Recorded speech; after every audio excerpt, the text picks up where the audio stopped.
All right, let's dive into something that might just change the way you think about, well, everything. We're going to explore a really provocative idea. What if your words aren't just describing your reality?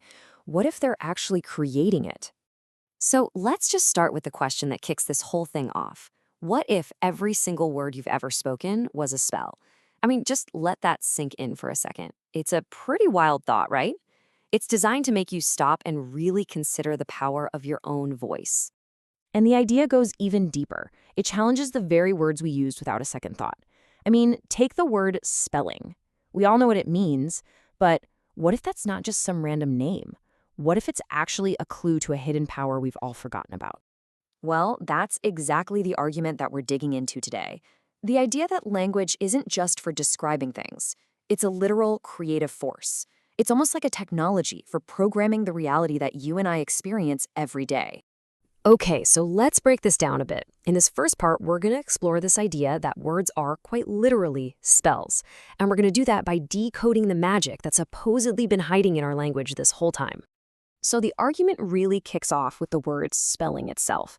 The source we're looking at claims it's called spelling for a very simple reason, because when you arrange letters into a word, you are literally casting a spell.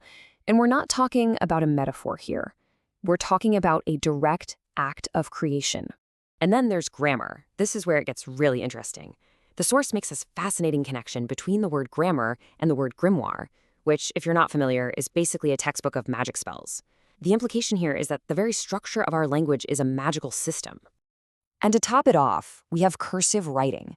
Now, the source claims it's called cursive because it's a way of writing, you guessed it, curses.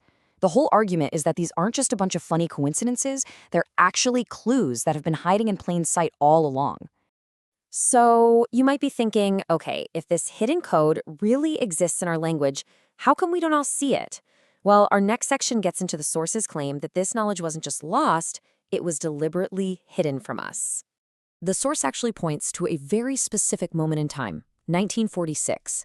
It argues that after this year, etymology, the study of where words come from, was systematically taken out of school curriculums all over the world. This, they claim, effectively cut us off from our ability to decode the true meaning of the words we use every single day. And this right here, this is what that kind of decoding supposedly reveals. Let's take the word mortgage. According to this idea, it breaks down into mort for death and gage for pledge. A death pledge. Whoa. Or look at government.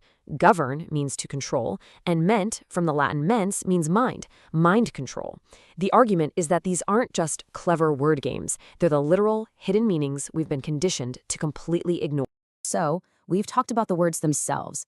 Now the argument actually shifts from language into physics. This next part dives into the so-called scientific evidence that the source presents for how our words can physically program the world around us, and maybe more importantly, the world inside of us. Okay, so this all starts with a crucial point. Our bodies are, on average, about 70% water. It's just a simple biological fact. Now just kind of keep that number in the back of your mind as we check out this next slide. This brings us to the famous work of Dr. Masaru Emoto. His experiments claimed that spoken words could physically change the molecular structure of water. As you can see, water that was exposed to positive, loving words supposedly formed these beautiful, perfect, symmetrical crystals. But water exposed to negative, hateful words, it formed these ugly, chaotic, distorted shapes. Now, the implication of this is staggering. Because think about it. If you speak, on average, 16,000 words a day, and your body is 70% water, then according to this theory, you're constantly, relentlessly programming your own cellular structure with every single word you say. The source even takes this one step further, connecting it all to quantum physics. The argument is that our words act like little observation devices. See, in the quantum field, everything just exists as pure potential, right? But the moment you speak a word, you supposedly collapse all that infinite potential down into one single fixed reality. In other words, you're not just describing what is, you are literally creating what is. So if any of this is even remotely true, what are we supposed to do about it? Well, let's move into our final section, which is all about the practical steps the source gives for reclaiming this alleged creative power and becoming, a conscious spellcaster. And it all really comes down to two of the simplest but most powerful words in any language. I am. The source argues that this isn't just a statement of fact, like, I am tired.